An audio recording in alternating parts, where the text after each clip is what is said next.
Hi, Year 12. Thank you for joining me for this look at your theoretical perspectives assessment feedback. You've either got yours in front of you or I've released it to you so you can have a look at it either now or at the end of this lecture. So the first question you had to answer was outline 2 ways in which globalisation has affected education in the UK. This is a 4-mark question. You would get 2 marks for each of the 2 appropriate reasons clearly outlined, okay? Or you would have only got 1 mark for maybe a partial reason outlined.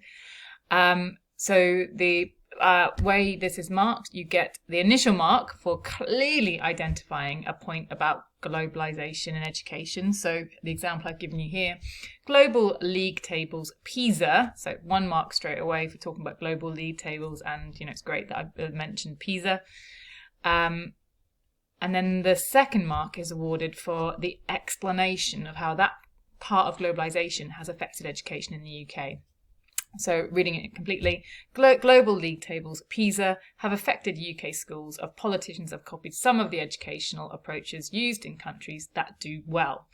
So the additional mark is for explaining how that feature of globalisation has affected UK education. There are some general issues that I've made a note of here for across both cohorts. There's no clear aspect of globalisation identified in some of the points made, so you need to make a really clear identification of something about globalisation that's affecting UK education. No explanation of how the point actually then affects the UK education. So some of you did correctly identify the different features of globalisation, but you didn't clearly explain how that has affected schools or education in the UK.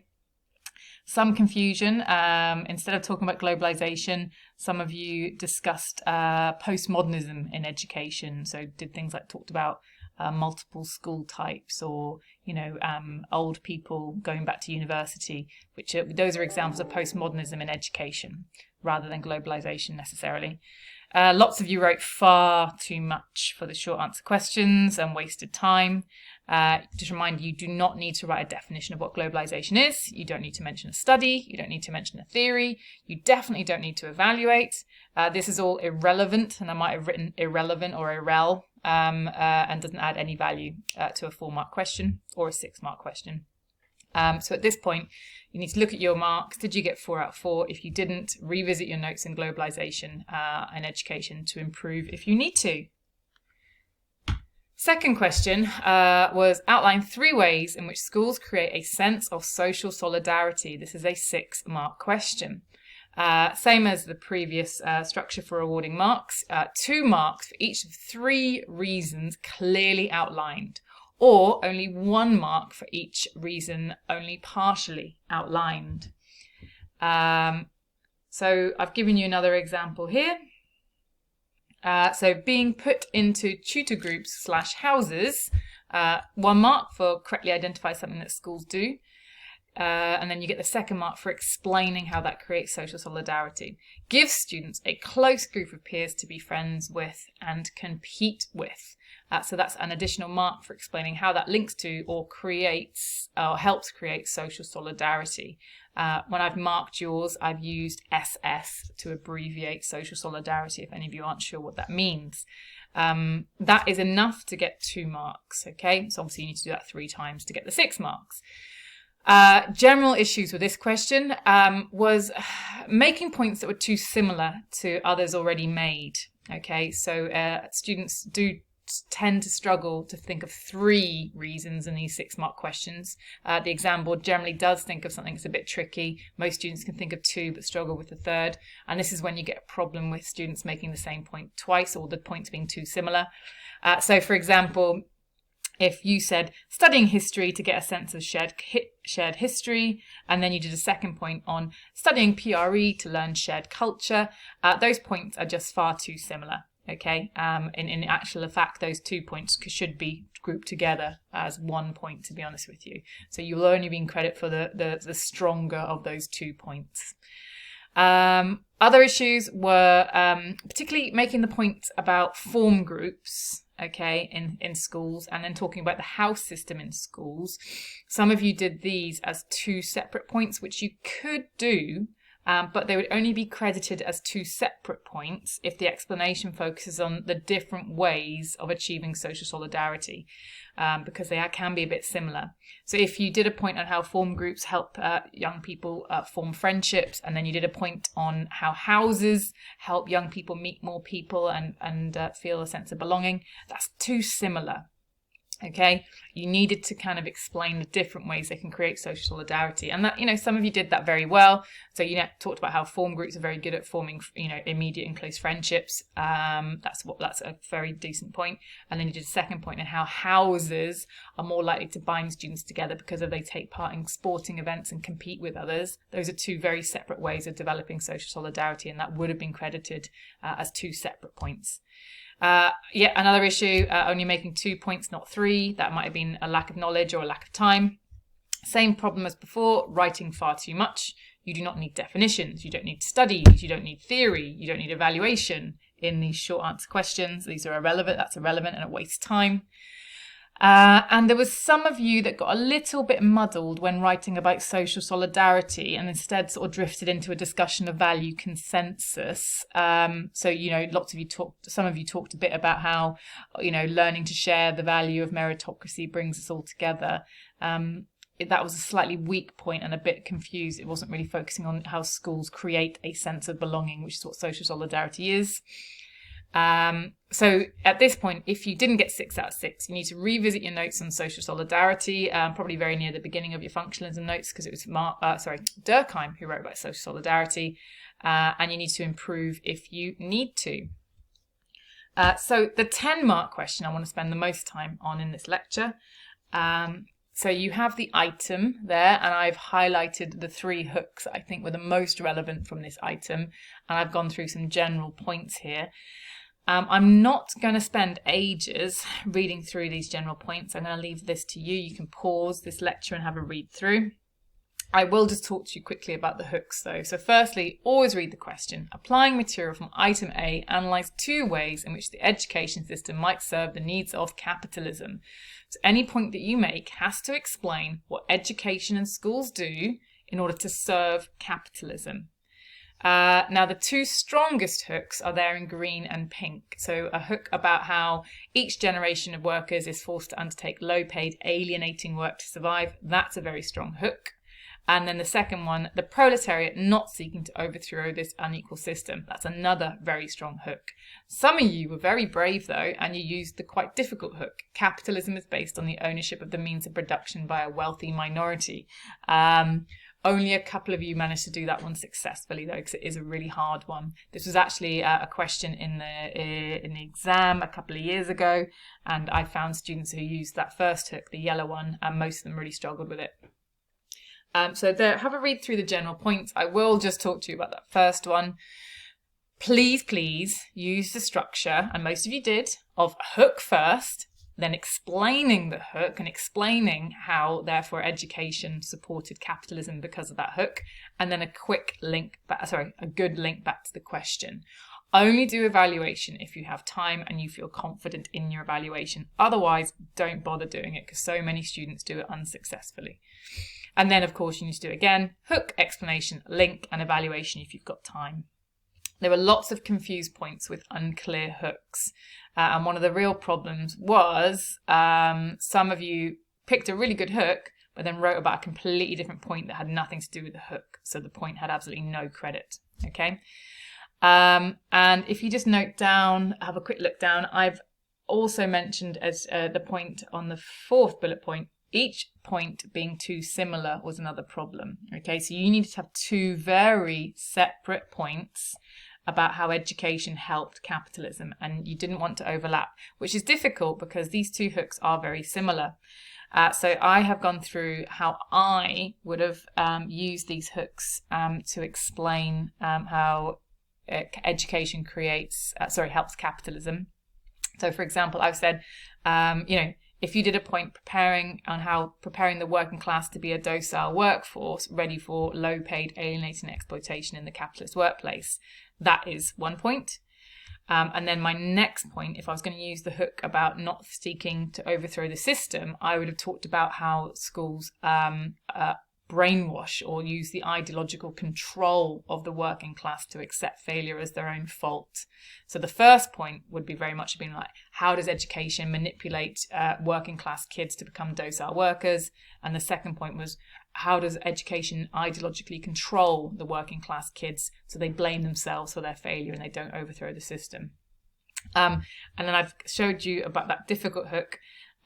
It's about talking about how making sure that the middle class students succeed in education. So what sorts of things do schools do in order to make sure the middle class students succeed? What processes are in place? You know, how is it biased in favour of them? And as a result, and there's your hook, maintaining ownership of the means of production while the working class failed. Okay, so of course, for each of those 3 bullet points, you would have to explain in detail what education does to make sure those things happen. Okay? So what I'd like to finish off with you is by looking at a model answer. So I'm going to share this with you so you can print it off ideally, and I'd like you to annotate it as I go through it. And then you need to improve your... This is the model version. Sorry, let me just close a few things down so you can see it a bit more clearly. And I'm going to go through how I marked this one. Apologies to the student whose work this is, but it is an excellent example, so hopefully you can feel proud that I'm using it. See if I can zoom in a bit more. There we go, a little bit more. Okay, so let's get started then. So firstly, according to the item, capitalism continues to exist because each new generation of workers is forced to unpaid, low-paid, alienating work to survive. Excellent hook straight away. Okay, so I would write hook. Okay.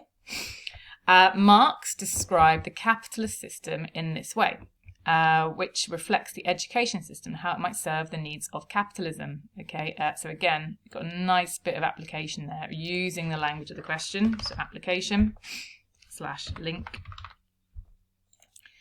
This reflects the education system because it puts students into sets of their ability, and the lower sets are expected to work the manual, low-paid jobs when they leave schools.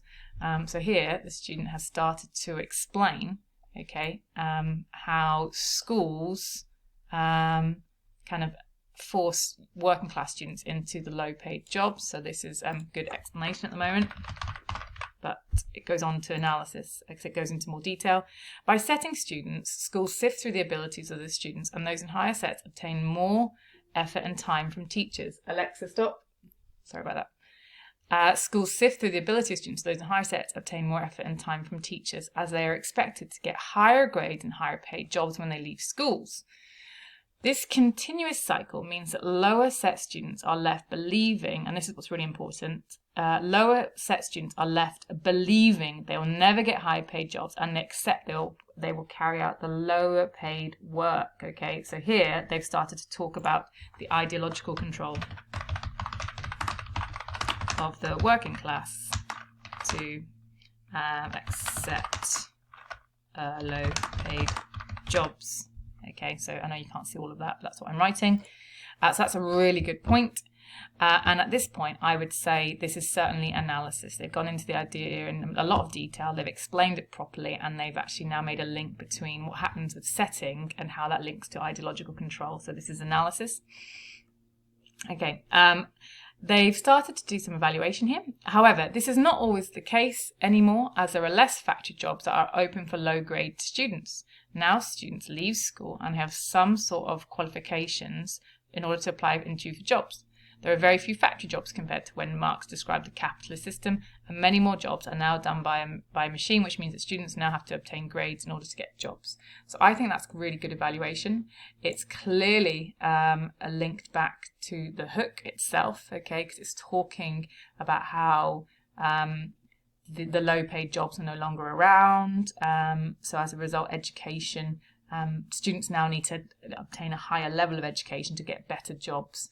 So I've said that's good eval, well applied to hook and the question. Okay. So that's the first point. Really happy with that one. Next point. Furthermore, the item also argues that capitalism is based on the ownership of the means of production by a wealthy minority. So this student's gone for the really difficult hook, but it's first thing you read, which is great. This wealthy of minority is likely to be the middle class, who are favoured at school due to their background. Middle class students often have the advantages of extra resources and experience to help them achieve throughout school. These extra advantages are also favoured by teachers because they believe those students will be higher achievers because of their previous knowledge and work ethic. The middle class students will often achieve higher grades in school due to their parents also putting extra money into education. So loads of detail here. They haven't said about it explicitly, but they're talking about economic capital and cultural capital. So that would be something I would add to improve using that language. Their parents might also help them out when they finish school to begin in the world of work. Their high-grade backgrounds will help them become the owners of production as capitalism favours a wealthy minority. Oops, sorry. Okay, so that again is really clear application and also reference to the hook as well. So I like that. Oh, and just to be clear, this is very much analytical. Okay, analytical. Sorry, just struggling with my spelling. However, this is criticised now as students who achieve higher grades are not always from middle class backgrounds and they don't always have the advantages throughout their school lives. This means that the ownership of production is now not only in favour of the middle class but also anyone who achieves higher grades during school.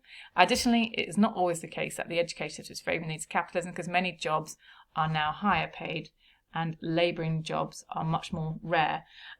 So this is okay evaluation. It's not as strong as the one above. Okay. It's okay though. Okay, because it's well applied. There's 2 evaluation points here. Okay, so I'm going to say this is okay eval as it's applied to the hook. Not so much the question. Okay, so that's one of the issues with this evaluation. This is a really good response. It's got the hook analysis link structure that I'm looking for, and it's got good evaluation in the first point, okay evaluation in the second point. I would say perhaps they just need to use a few more key concepts, perhaps particularly in that second point referring to capital. So this answer I gave 9 out of 10, okay, which is really, really good. So what I'd like you to do is have a look at this model answer, have a look at your own, have a look at the comments that I will have written at the side of your essay, as well as the overall comment that will be in the bar to the right of yours. And please improve yours to as close to 10 out of 10 as you can for today's lesson. I would like you to upload your improvements, okay? Oh gosh, I'd like you to upload them ideally onto the Google Classroom. So I'm going to release all the marks to you. I'd like to add improvements in a different colour though. Sorry, make sure improvements are added in a different colour. Thanks so much for listening. Looking forward to seeing the improvements today.